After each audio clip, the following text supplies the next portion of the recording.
Assalamualaikum warahmatullahi wabarakatuh.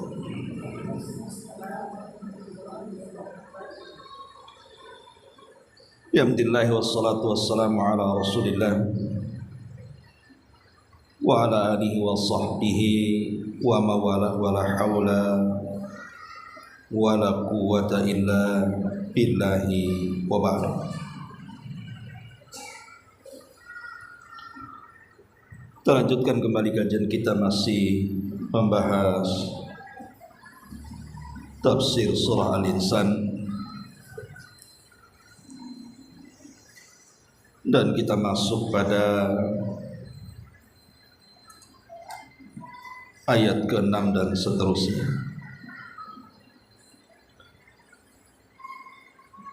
Tapi kita baca dari ayat 5.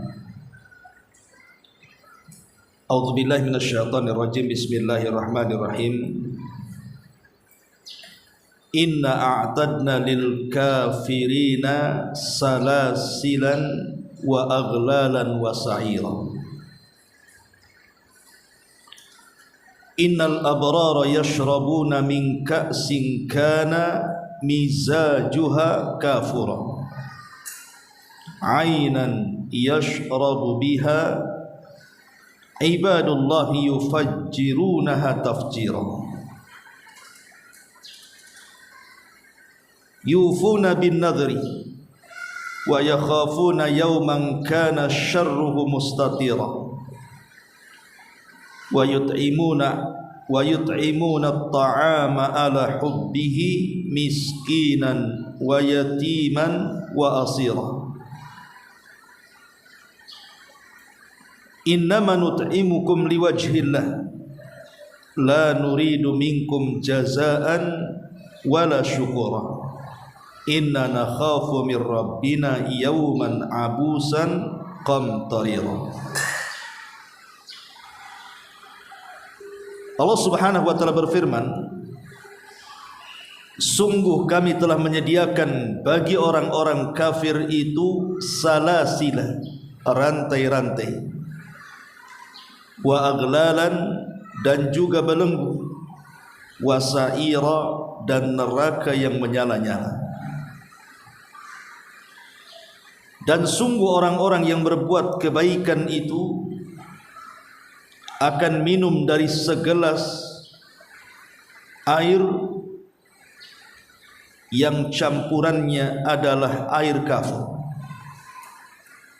yaitu mata air dalam sorga yang diminum oleh hamba-hamba Allah, dan mereka dapat memancarkan dengan sebaik-baiknya.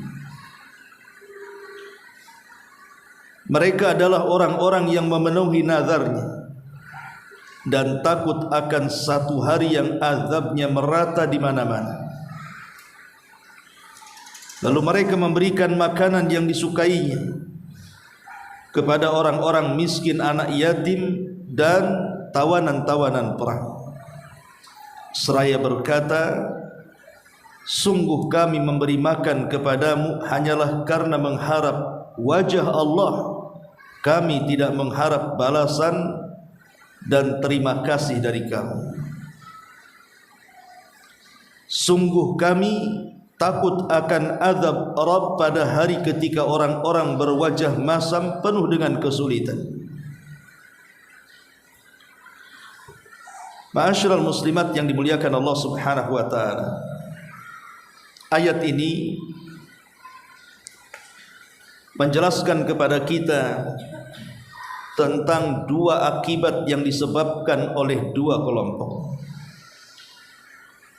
Pertama, orang-orang kafir, dan yang kedua, orang-orang yang beriman. Adapun orang-orang yang ingkar, orang-orang yang kafir kepada Allah Subhanahu wa ta'ala, di sini Allah katakan inna a'tadna lil kafirina salasilan wa aghlalan wa sa'ira. Sungguh kami telah menyediakan bagi orang-orang kafir itu dengan 3 azab. Naudzubillah. Apa itu? Pertama, salasilan. yang kedua aghlalan, dan yang terakhir sa'ira. Adapun salasil, salasil artinya rantai.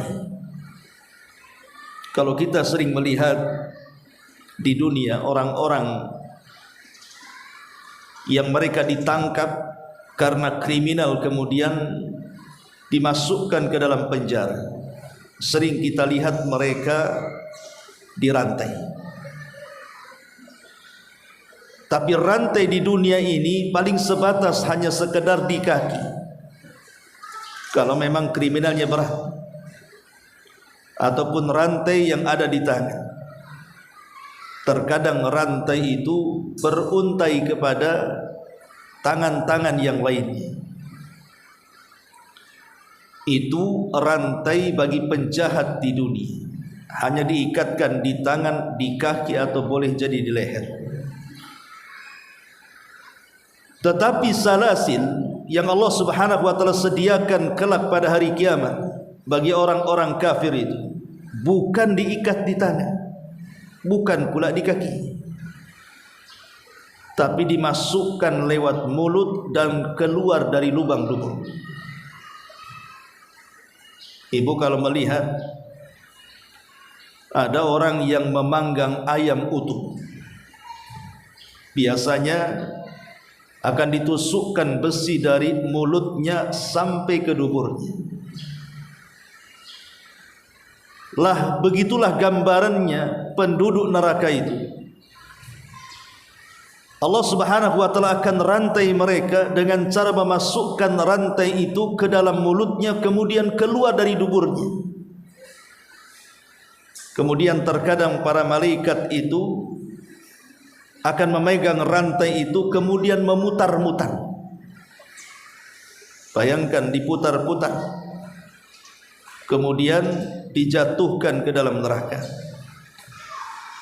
Nanti di bawah neraka itu ada malaikat lagi, kemudian memutar-mutar, kemudian dilempar lagi ke atas. Dan seperti itulah siksaan penduduk neraka. Mereka akan dirantai kemudian disiksa. Ini makna daripada salasil. Kemudian yang kedua aghlalan, dan juga belenggu. Di mana belenggu itu adalah rantai yang mengikat antara leher dan tangan. Jadi kedua tangan taruh di belakang punggung sini, ya. Kemudian belenggu itu atau rantai yang diikatkan dari tangan ke leher di sini, belakang leher di situ, dan rantai itu akan menjulur ke bawah sehingga wajahnya akan tersungkur, dan ketika itulah dia berjalan dengan wajahnya. Itulah yang Allah Subhanahu wa taala katakan dalam surah Al-Furqan ayat 34. Alladzina yuhsyaruna ala wujuhihim ila jahannam ulaika syarru makanan wa adhallu sabila. Orang-orang yang dibangkitkan pada hari kiamat dalam keadaan berjalan di atas wajah-wajah mereka. Kemana? Menuju neraka jahanam. Mereka itulah orang yang paling buruk tempatnya dan paling sesat jalannya. Ada seorang laki-laki datang menghadap Nabi SAW dan mengatakan, "Ya Rasulullah, kaifa yuhsyarul kafir ala wajhi yaumal qiyamah?" Orang ini mengatakan, "Ya Rasulullah, macam mana caranya orang kafir itu berjalan dengan wajahnya? Bukankah orang berjalan itu dengan kedua kakinya? Ini berjalan dengan wajahnya. Macam mana bisa diberjalan dengan wajahnya?" Maka Rasulullah SAW mengatakan, alaysa alladhi amshahu ala rijlaihi fid dunya qadiran ala an yumshiyahu ala wajhi yaumal qiyamah. Maka Rasul sallallahu alaihi wasallam kemudian mengatakan, bukankah zat yang telah membuatnya berjalan di atas kedua kakinya ketika hidup di dunia sangat berkuasa juga untuk membuat ia berjalan di atas wajah-wajahnya pada hari kiamat. Kenapa kau heran? Yang membuat orang berjalan dengan kedua kaki kan Allah. Maka yang membuat orang berjalan dengan wajahnya pun Allah subhanahu wa ta'ala. Tidak mustahil bagi Allah membuat orang seperti itu. Na'udzubillah summa na'udzubillah. Makanya Allah subhanahu wa ta'ala juga mengatakan di dalam surah Yasin, ma'ruf surah Yasin, Allah mengatakan, inna ja'alna fi a'naqihim aghlalan fahiya ilal adhqani fahum muqmahun. Dalam surah Yasin ayat ke-8, sungguh kami telah memasang belenggu di leher-leher mereka, lalu tangan mereka yang terbelenggu diangkat ke dagu, karena itulah mereka tertengadah. Akhirnya mereka pun berjalan dengan wajah-wajah mereka. Ma'asyiral muslimat yang dimuliakan Allah subhanahu wa ta'ala, inilah azab yang kedua yang disebut dengan aghlal, belenggu-belenggu yang diletakkan di leher-leher mereka. Kemudian yang ketiga, Allah subhanahu wa ta'ala mengatakan wasa'ira, dan dia akan ditempatkan di neraka sa'ir. Sa'ir itu kalau dalam bahasa Arab ala wazni fa'ilun. Sa'irun itu mengikuti wazan fa'il. Dan wazan fa'il dalam bahasa Arab itu yufidu daimumati wal istiqrar, memiliki faedah daimumah, terus menerus dan menetap selamanya. Artinya siapapun yang masuk ke neraka syair, maka selamanya dia tidak akan keluar dari situ. Lain dengan jahanam. Kalau neraka jahanam, orang yang masuk di dalamnya terkadang bisa keluar lagi setelah dicuci dosa-dosanya. Makanya Allah subhanahu wa ta'ala berfirman di dalam surah, kalau tidak salah, Al-Ma'arij,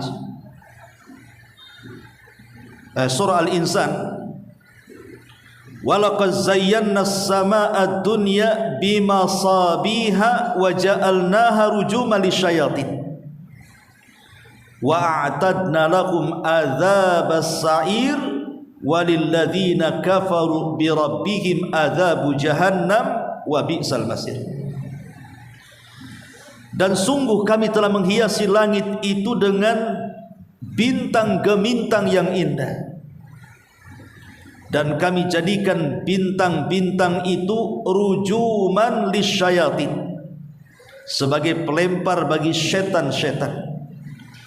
Wa'tadna lahum, dan kami siapkan bagi setan-setan itu adzabas sa'ir, azab neraka sa'ir. Artinya sa'ir itu adalah nerakanya bagi kalangan syaitan minal insi wal jinni, dari kalangan manusia atau setan manusia dan juga setan jin. Dan mereka kalau masuk ke dalam neraka sa'ir, maka tidak akan pernah keluar. Tapi Allah mengatakan walilladzina kafaru birabbihim, tapi bagi orang-orang yang ingkar, yang kufur dengan Rabb mereka, bagi mereka adzabu jahannam, azab jahannam. Wa bi'sal masir, dan jahannam adalah seburuk-buruk tempat. Kalimat kafaru, mereka kufur dengan Rabb mereka. Kita tahu bahwa kufur itu ada dua macam. Ada kufur yang mengeluarkan dia dari Islam, tapi ada kufur yang tidak mengeluarkan dia dari Islam. Dua-duanya terancam dengan neraka. Adapun kufur yang mengeluarkan dari Islam dan mengekalkan ia dari neraka, seperti kesyirikan ataupun kemunafikan, nifak akbar, nifak keyakinan, ataupun seseorang yang keluar dari Islam. Ini sudah jelas. Maka kufur yang seperti ini mengekalkan pelakunya di neraka. Adapun di sana ada kufur yang lainnya yang tidak sampai kepada pengekalan di neraka, seperti sebagian orang yang kufur nikmat. Mereka menyembunyikan nikmat itu seolah-olah tidak ada datang dari Allah, ataupun seseorang dengan nikmat Allah berbuat menyelisihi dari maksud zat yang telah memberikan nikmat kepadanya. Lah kufur nikmat seperti ini tidak keluar dari Islam, karena umumnya kita juga melakukannya terkadang, tetapi terancam juga dengan neraka. Karena orang yang masuk neraka itu ada yang dikekalkan di dalamnya dan ada yang tidak dikekalkan di dalamnya. Tapi khusus neraka sa'ir, karena dia ikut wazan fa'il yang memiliki makna ad-daimumah wal istiqrar, di mana kalau orang sudah masuk akan senantiasa di dalamnya dan menetap di dalamnya. Maka neraka sa'ir adalah neraka bagi orang-orang yang kafir, yang mereka kalau masuk tidak akan dikeluarkan kembali. Lihat, Allah Subhanahu wa ta'ala memberikan hukuman kepada orang kafir dengan 3 hukuman. Salasilan, pertama rantai, wa aghlalan, kemudian belenggu, wa sa'ira, kemudian neraka yang menyala-nyala. Lain orang-orang kafir, tentu lain pula balasannya bagi orang-orang yang beriman. Dan biasanya Al-Quran memang seperti itu. Kalau menyebutkan balasan kepada orang kafir, maka Allah akan sebutkan juga balasan bagi orang-orang yang beriman. Apa balasan bagi orang-orang yang beriman? Maka Allah Subhanahu wa ta'ala lanjutkan ayatnya. Innal abrar, sesungguhnya orang-orang abrar. Abrar, apa makna abrar di sini? Ulama mengatakan maksudnya abrar, mereka adalah orang-orang yang senantiasa melakukan ketaatan kepada Allah dengan melaksanakan hak-hak Allah Subhanahu wa ta'ala, dan juga tidak melupakan hak hamba-hambanya. Atau dengan kata lain, mereka orang-orang saleh, orang yang melaksanakan hak Allah yang disebut dengan hablum minallah, dan orang-orang yang melaksanakan hak-hak kepada manusia yang disebut dengan hablum minannas. Hubungan dengan Allah dan hubungan dengan manusia, mereka lah orang-orang yang disebut dengan abrar. Adapun hubungan dengan Allah Subhanahu wa ta'ala digambarkan dalam surah Al-Baqarah 178. Laisal birra an tuwallu wujuhakum qibalal masyriqi wal maghrib walakinnal birra man amana billahi wal yaumil akhir wal malaikati wal kitabi wan nabiyyin ila akhiril ayat. Akan tetapi orang-orang yang abrar, orang-orang yang baik itu, mereka adalah orang yang beriman kepada Allah, beriman kepada hari akhir, beriman kepada malaikat-malaikat Allah, beriman dengan kitab-kitab Allah, dan dengan nabi-nabi yang diturunkan Allah Subhanahu wa ta'ala. Kemudian Allah mengatakan, adapun hubungan orang-orang abrar dengan hamba-hamba Allah yang lainnya, maka Allah katakan, wa atal mala ala hubbihi dzawil qurba wal yatama wal masakin wabnas sabil was-sa'ilina wa fir riqab wa aqamas salata wa ataz zakata wal mufuna bi ahdihim idza ahadu was-sabirina fil ba'sa'i wadh-dharra'i wa hinal ba'si ulaika alladziina shadaqu wa ulaika humul muttaqun. Dan orang-orang abrar adalah orang-orang yang mereka memberikan hartanya karena kecintaannya kepada para kerabat, anak-anak yatim, orang-orang miskin, orang-orang yang ada di jalan, orang-orang yang meminta-minta, dan begitu seterusnya. Jadi surah Al-Baqarah ini mendefinisikan tentang siapa orang abrar itu. Mereka adalah orang-orang yang tidak lupa dengan hak-hak terhadap Allah dan tidak melupakan juga hak-hak terhadap hamba-hamba Allah. Ma'asyiral muslimat yang dimuliakan Allah Azza wa Jalla, adapun di dalam Quran itu kan ada tingkatan-tingkatan. Lah abrar itu tingkatan kedua. Dan tingkatan yang paling tinggi yang disebut dengan al-muqarrabun atau disebut as-sabiqun. Itu kelompok paling tinggi. Orang-orang yang muqarrab, yang didekatkan dengan Allah Subhanahu wa taala.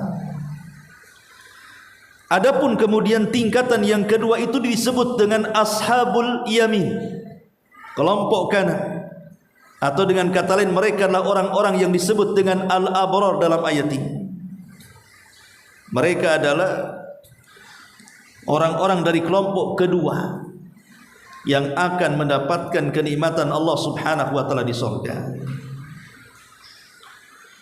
Apa kenikmatan yang Allah akan berikan kepada abrar? Kepada orang-orang yang senantiasa melaksanakan hak-hak Allah. Apabila Allah perintahkan dia laksanakan, apabila Allah larang dia tinggalkan, apabila Allah berikan nikmat dia halalkan kenikmatan itu, dan apabila Allah Subhanahu wa taala haramkan dia pun jauhkan. Jadi Allah berikan kepada mereka kenikmatan berupa yashrabuna min ka'sin kana mizajuha kafura. Sesungguhnya orang-orang yang berbuat kebaikan itu akan minum min ka'sin dari sebuah gelas. Kana mizajuha kafura, berisi minuman yang campurannya adalah air kafur.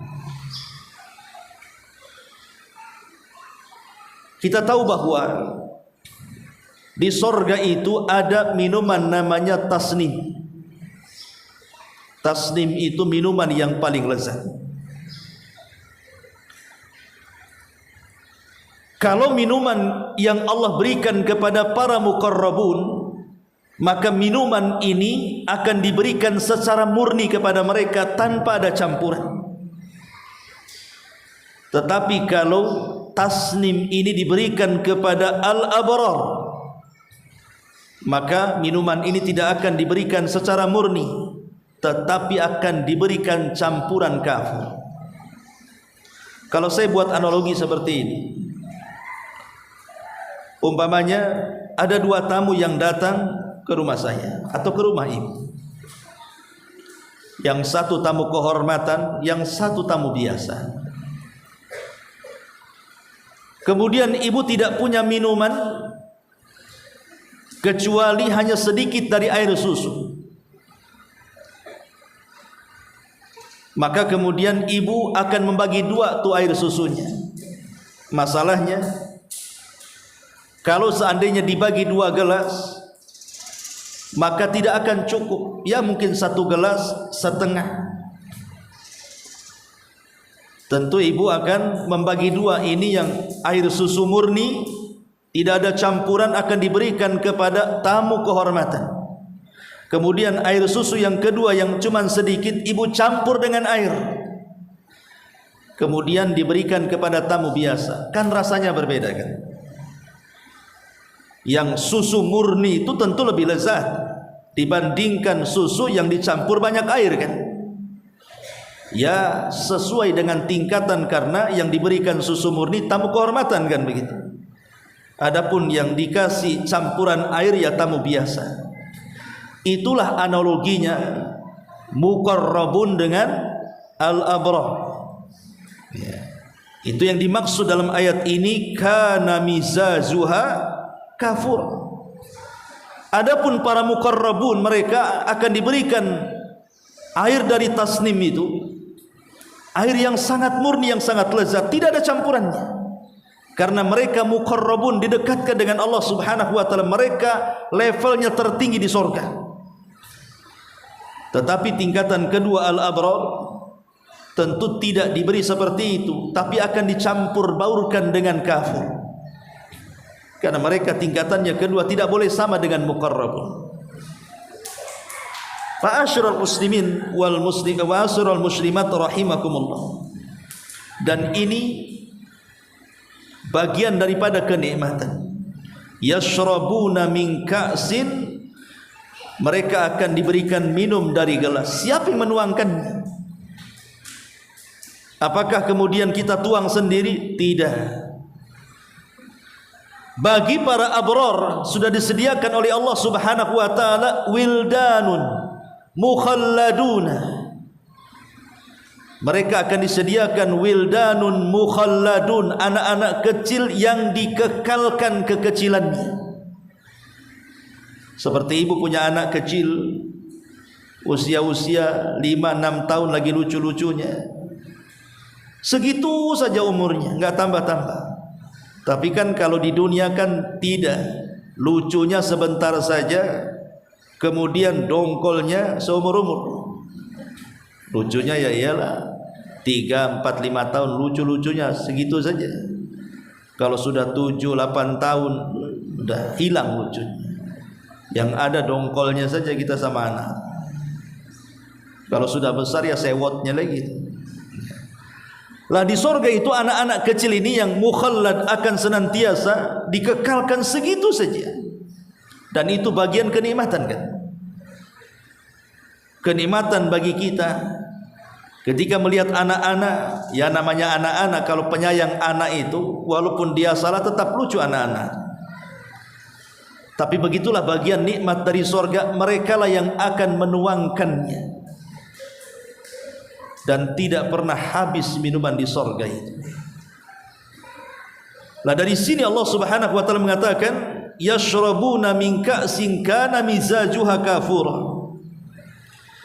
Air di sorga itu, Bu, itu kan banyak jenisnya. Apa saja di antara jenis-jenis air sorga itu? Pertama, ada yang disebut dengan al-asr, air mani. Sebagaimana Allah Subhanahu wa taala menjelaskan dalam Quran, di mana Allah Subhanahu wa taala mengatakan matsalul jannati allati wu'idal muttaqun. Perumpamaan penghuni sorga yang dijanjikan kepada orang-orang yang bertakwa, salah satunya wa anharun min asalin musaffa.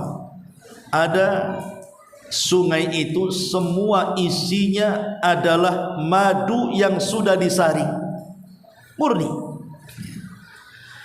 Kemudian yang kedua ada air kafur yang kita jelaskan di sini.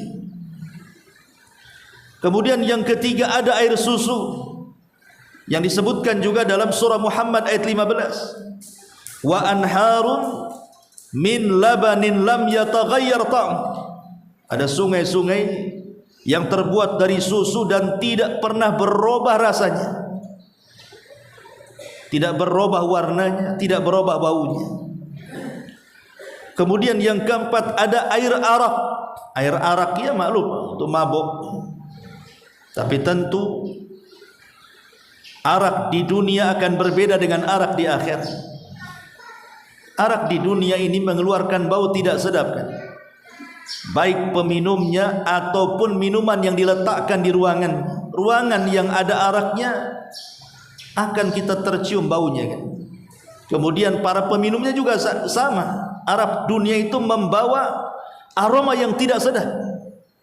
Orang yang tidak pernah mabok mencium itu pasti mabok dia. Kemudian kalau diminum, walaupun tidak mabok, paling rendah sakit kepala. Ustaz kayak tahu saja, nggak pernah mabuk saya Ibu. Cuman orang bilang kalau orang baru belajar mabuk itu sakit kepala kata. Tapi Ibu jangan coba.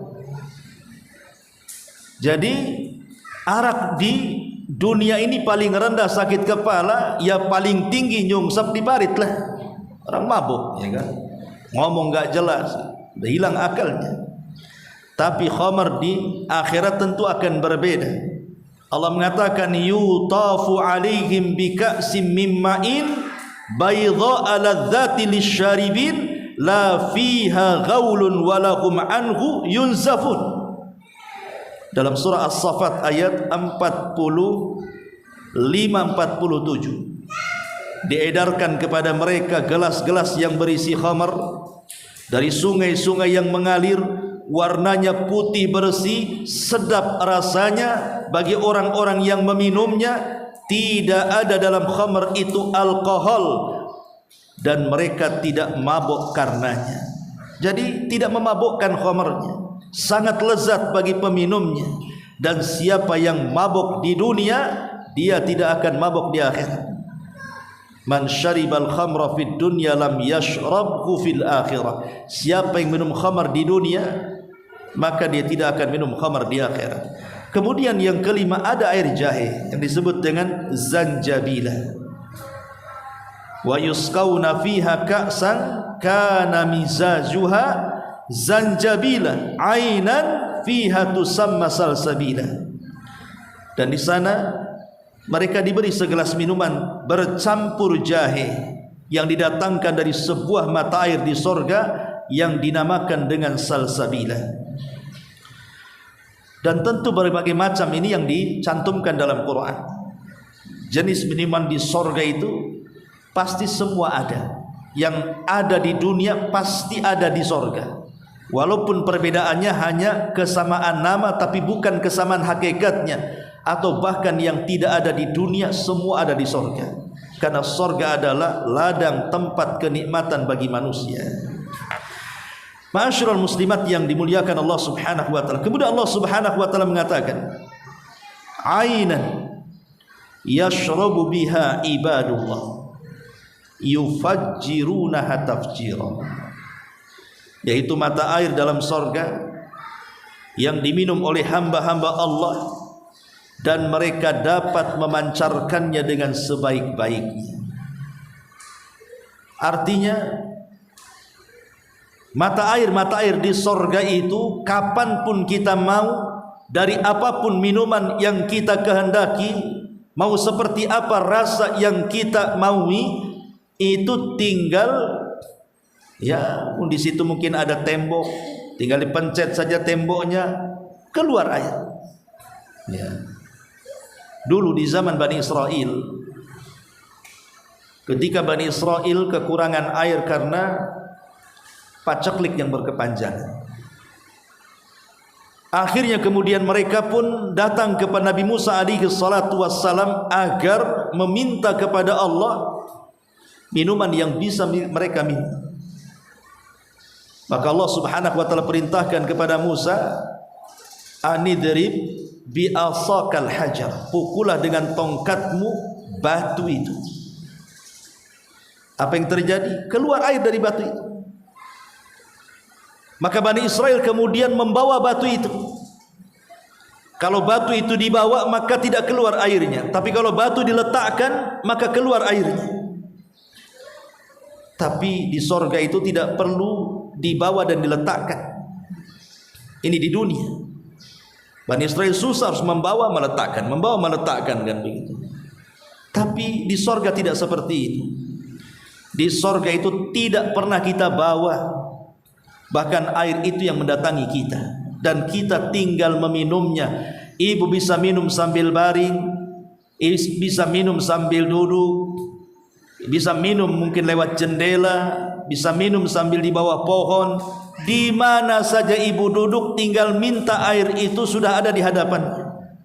Dan itulah firman Allah Subhanahu wa taala di mana Allah mengatakan bahwa kenikmatan di sorga itu memang tidak bisa digambarkan atau dibayangkan seperti apa. Karena Allah mengatakan fala ta'lamu nafsum ma ukhfiya lahum min qurrati a'yunin jazaa'an bima kanu ya'malun. Tidak ada seorang pun mengetahui seberapa nikmatnya kehidupan surga itu.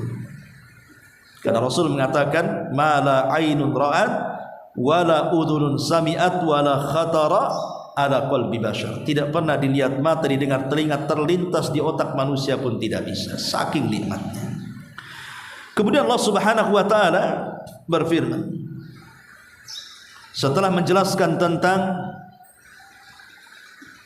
sebagian kecil kenikmatan surga yang Allah berikan kepada abrar, kepada orang-orang baik. Lah minuman yang lezat itu, kenikmatan yang begitu nikmat di surga itu untuk siapa? Untuk siapa orang-orang abrar dari kita itu? Maka Allah Subhanahu wa taala mengatakan yufuna bin nadri, bagi orang-orang yang memenuhi nazarnya. Bagi orang-orang yang memenuhi nazarnya. Nazar di sini apakah nazar yang ma'ruf kita pahami? Ada yang mengatakan ya, bahwa yang dimaksud nazar di sini ya nazar. Tetapi nazar yang dimaksud di sini bukan nazar iwad yang biasa dilakukan manusia. Yang biasa dilakukan manusia kan nazarnya nazar iwad, Bu, nazar barter. Kalau anakku sembuh, ku sembeli sapi, ku bagi-bagi kepada fakir miskin. Kalau orang tuaku sembuh, aku akan berangkat umroh. Kalau seandainya penyakitku sembuh, aku akan berangkat haji. Itu namanya nazar iwad, barter namanya. Ini haram, tidak boleh. Dan paling rendah hukum nazar seperti ini makruh. Tapi ulama ada yang mengharamkan. Kenapa demikian? Karena nazar yang seperti ini seolah-olah dia mensyaratkan sesuatu kepada Allah dalam mendekatkan diri. Masa Allah disyaratkan bahwa dia akan beribadah kalau engkau menyembuhkan penyakit? Ini kan su'ul adab namanya. Ini namanya sedikit sekali adabnya dengan Allah. Seolah-olah dia mau melakukan sebuah ibadah kalau Allah memberikan sesuatu kepada dia kan? Ini su'ul adab. Ya. Yang kedua, biasanya nazar yang seperti ini akan mengakibatkan penyesalan di akhirnya. Karena biasanya nazar-nazar seperti ini tidak bisa dilakukan oleh orang yang nazar atau malas melakukannya. Ini ketika sakit pamannya kan, atau anaknya sakit, berpikir yang penting anak saya sembuh. Kalaupun harus mengeluarkan uang 10 juta untuk beli sapi, saya akan beli sapi untuk dikorbankan. Tapi setelah disembuhkan betul-betul, uangnya ada, mikir dia, aduh sayang juga, nanti sajalah. Akhirnya kemudian uang itu hilang, mikir dengan nazarnya. Umumnya nazar seperti ini jarang orang melaksanakannya dan timbul penyesalan. Tapi satu hal, bahwa nazar seperti ini tidak merubah takdir. Nazar itu tidak merubah takdir. Apakah kalau seandainya ibu bernazar dia akan sembuh? Ya Allah, kalau anak saya sembuh saya akan umrah. Apakah kemudian nazar seperti ini bisa menyembuhkan anak? Tidak. Betapa banyak orang nazar tidak sembuh juga orang itu. Karena nazar itu tidak merubah takdir siapapun. Dan nazar yang seperti ini biasanya tidak terucap kecuali dari orang bakhil. Sebab kalau tidak sembuh dia tidak sedekah. Sebab kalau dia tidak lulus tidak umrah. Kan bakhil orang seperti ini. Jadi yang dimaksud nazar dalam ayat ini yufuna bin nadri, orang-orang yang memenuhi nazarnya. Maksudnya di sini bukan dari segi nazarnya, tapi dari segi memenuhi nazarnya. Orang sudah nazar, maka dia harus memenuhi nazarnya. Makanya kan hukum nazar itu aneh, awalnya haram kemudian akhirnya wajib, atau awalnya makruh akhirnya wajib. Ketika bernazar bisa jatuh kepada keharaman. Kalau itu nazar iwad yang saya jelaskan tadi. Tapi kalau sudah terjadi nazar, kemudian Allah berikan atau Allah kabulkan nazarnya, maka dia wajib memenuhi nazarnya.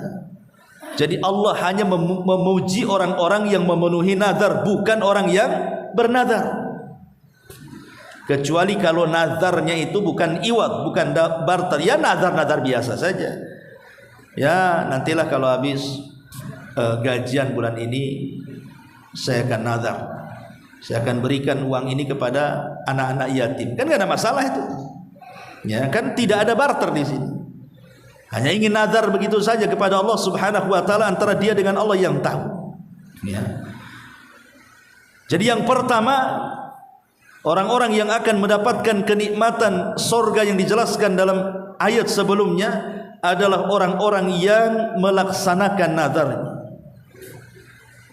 Ini penafsiran yang pertama, bahwa nazar di sini artinya ya nazar yang kita pahami. Tapi ada juga yang mengatakan nazar di sini bin nadri, bukan nazar maksud bin nadri di sini, tetapi artinya al-inzar ataupun nuzur, peringatan-peringatan yang Allah telah peringatkan kepada kita. Mereka adalah orang-orang yang senantiasa menghindar dari nuzur. Yufuna bin nadri maksudnya memenuhi nuzur itu memenuhi panggilan peringatan Allah. Ketika Allah memanggil jangan zina, maka kita tidak berzina. Jangan minum khamar, maka kita tidak minum khamar. Jangan berjudi, maka kita tidak judi.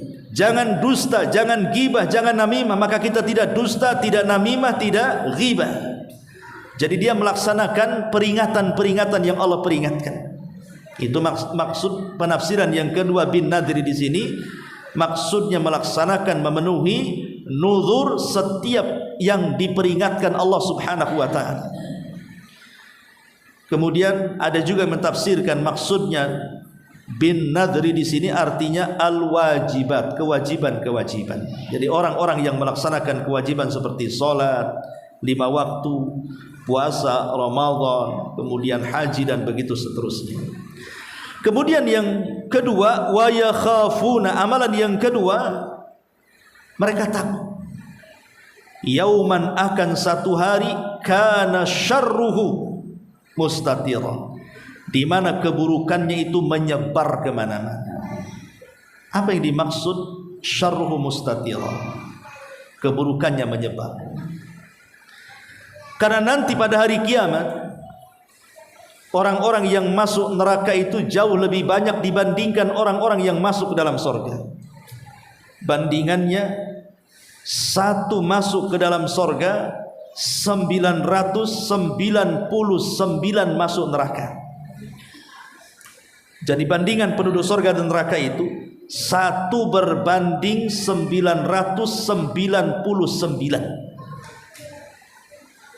Berdasarkan hadis, ketika Allah Subhanahu wa taala berkata kepada Adam alaihi salatu wasalam, akhrij bi'san nar min ummatika. Ya Adam, keluarkan utusan-utusan neraka dari umat. Adam bingung maksudnya apa. Maka Allah mengatakan, pada setiap 1999 masukkan ke neraka, 1 masukkan ke dalam surga. Kemudian para ulama mensyarah hadis ini, bahwa hadis ini berbicara tentang sebuah kaum yang disebut dengan Ya'juj wa Ma'juj. Karena Ya'juj dan Ma'juj tidak ada yang masuk surga, semua masuk neraka. Dan jumlah mereka berbanding kita itu 1 dibandingkan 999 dari Ya'juj dan Ma'juj, 1 dari kita. Makanya Rasul Allah mengatakan kepada Isa bin Maryam agar jangan memerangi mereka, karena mereka umat yang tidak bisa diperangi dan tidak bisa dibunuh. Sembunyilah, ajak orang-orang yang beriman di bukit Tur. Kenapa Allah mengatakan begitu kepada Isa? Ya tidak mungkin 1 berkelahi melawan 999, 1 lawan 5 aja KO gitu. Ini yang dilawan 1 lawan 999, gimana yang mau dilawan? Sembunyi sajalah. Makanya Ya'juj dan Ma'juj itu tidak bisa dibunuh. Mereka hanya bisa dibunuh dengan cara dikirim azab, bukan diperangi. Dikirim azab dengan mengutus naga, semacam ulat, kemudian menggigit tengkuknya, 1 mati semua. Ya. Ma'asyiral muslimat yang dimuliakan Allah Azza wa Jalla, jadi keburukan yang menyeluruh itu karena kita khawatir dari 999 yang masuk neraka, satu masuk surga, apakah kita yang satu itu ataukah dimasukkan ke 999? Lah karena keburukan yang menyebar ini. Apalagi nanti pada hari kiamat itu masing-masing manusia akan sibuk dengan sendirinya, di mana satu dengan yang lainnya mustahil akan memberikan pertolongan satu dengan yang lain. Kenapa? Karena pada hari itu yang namanya nasab juga terputus. Fala ansaba bainahum yauma idzin. Maka pada hari itu terputuslah nasab-nasab semua makhluk. Bahkan Abdullah bin Mas'ud sampai menceritakan, ketika ada yang bertanya kepada dia tentang bagaimana kemudian pada hari kiamat orang lari dari saudaranya, orang lari dari ibu bapaknya, orang lari dari pasangan dan anak-anaknya, padahal mereka adalah orang-orang terdekat kita di dunia. Ketika di dunia kita dekat dengan mereka, tapi ketika di akhirat semua lari dari kita, sebagaimana kita pun tidak mau berjumpa dengan mereka. Kemudian Abdullah bin Mas'ud menceritakan, nanti pada hari kiamat ada orang-orang yang dihukum oleh Allah Subhanahu wa taala, seorang laki-laki yang dihukum oleh Allah diletakkan di atas panggung, disaksikan semua makhluk dari mulai yang awal sampai yang akhir. Kemudian Allah meletakkan penyeru di sampingnya, kemudian menyuruh manusia dan mengatakan, wahai manusia, siapa di antara kalian yang di dunia dizalimi haknya, orangnya ada di sini, silahkan minta sama dia. Tiba-tiba berbahagialah seorang wanita, karena dia bisa menuntut haknya yang tidak bisa dituntut di dunia. Sekarang ada keadilan di akhirat. Padahal yang berdiri yang akan dituntut haknya itu bapaknya atau suaminya, atau boleh jadi anak laki-lakinya, atau mungkin saudara laki-lakinya. Tapi mereka tidak peduli apakah yang dituntut orang tuanya, apa yang dituntut suaminya, apa yang dituntut saudaranya atau anak laki-lakinya. Yang jelas ketika di dunia dia tidak memenuhi haknya, nanti pada hari kiamat haknya akan diambil. Kalau di dunia mungkin ayah kita, ibu kita ambil uang kita, ya silahkan saja. Oh banyak Ustaz, nggak apa-apa, itu orang tua. Atau boleh jadi mungkin suami istri kalau melakukan kesalahan, ya terkadang kita melihat ada suami yang memberikan uzur kepada istrinya, walaupun dongkol dalam hatinya kan. Umpamanya suaminya ngajak tidur, istrinya tak mau, walaupun dongkol dalam hatinya, besoknya dimaafkan lagi. Atau mungkin sebaliknya, atau mungkin seorang anak kepada orang tuanya, pokoknya kalau masih di dunia ini masih bisa diselesaikan lah, tapi di akhirat itu tidak ada main selesaian begitu. Kenapa? Karena harus diselesaikan tuntutannya supaya ada keadilan. Boleh jadi ada orang tua yang zalim kepada anaknya, atau anak durhaka kepada orang tuanya, atau suami kepada istrinya, atau istri kepada suaminya. Nanti masing-masing akan mengambil tuntutan haknya pada hari kiamat. Jadi ada seorang wanita, kata Abdullah bin Mas'ud, kemudian datang kepada laki-laki, pada laki-laki itu bapaknya. Kemudian Allah mengatakan kepada para malaikat, ambillah kebaikan laki-laki ini, serahkan kepada wanita itu, padahal itu anaknya. Kalau dia suaminya, ambillah kebaikan dari orang ini, berikan kepada istrinya. Kalau dia seorang anak, ambillah kebaikannya, berikan kepada orang tuanya. Subhanallah ya. Kemudian Abdullah bin Mas'ud menceritakan bagaimana kalau dia orang jahat, dia tidak punya pahala yang akan diberikan kepada siapapun. Maka Allah mengatakan kepada para malaikat, kalau begitu dosa-dosa orang-orang yang menuntut itu ambil, letakkan pada dia, supaya menjadi tambahan azab bagi Allah, bagi dia di hadapan Allah Subhanahu wa taala. Itulah yang disebut syarruhu mustatir namanya. Ya. Makanya wajar kalau seandainya Allah katakan yauma yafirrul mar'u min akhi wa ummihi wa abi wa sahibatihi wa bani likulli imri'in minhum yauma idzin sya'nun yughni. Kenapa kemudian saudara lari dari saudaranya, orang tua lari dari anaknya, pasangan dan anaknya juga lari dari pasangannya yang lainnya? Karena mereka takut berjumpa itu, karena takut diambil pahalanya. Sehebat apapun ibu berbuat baik kepada suami, pasti ada keteledorannya kan? Nggak mungkin sempurna. Sehebat apapun suami lo berbuat baik kepada istri, pasti ada lupanya. Atau sehebat apapun orang tua mendidik anak itu, pasti ada lalainya. Lah lupa, lalai, teledor, itulah yang akan dituntut haknya.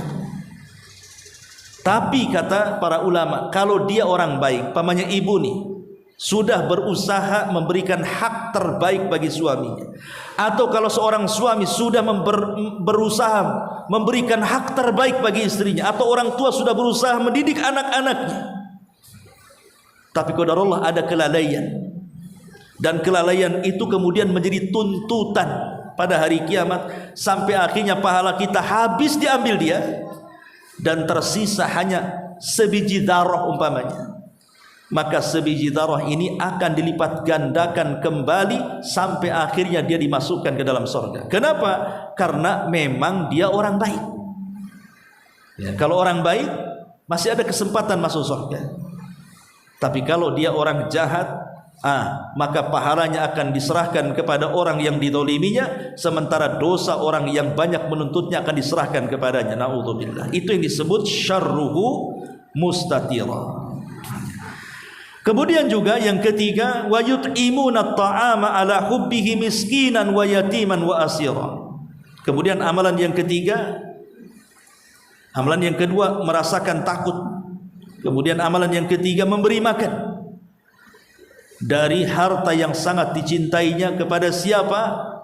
Kepada orang miskin, kepada anak yatim, ataupun kepada asir. Asir di sini memang banyak penafsiran. Ada yang mengatakan asir di sini ya maksudnya tawanan perang, orang kafir yang ditawan. Itu disebut asir. Ada juga yang dimaksud asir di sini adalah orang-orang yang terlilit hutang. Akhirnya dia pun jatuh miskin dan kelaparan, maka kita kasih makan kepada mereka.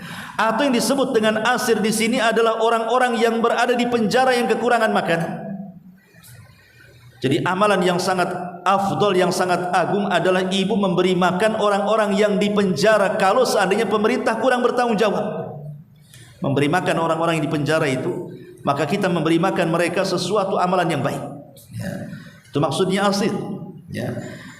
Ketika dia memberikan makanan kepada orang miskin, anak yatim dan asir itu, dia mengatakan innama nut'imukum liwajhillah la nuridu minkum jazaan wala syukura. Sambil dia berkata, sesungguhnya aku memberi makan kepadamu hanya karena mengharap keridhaan Allah. Artinya penuh dengan keikhlasan.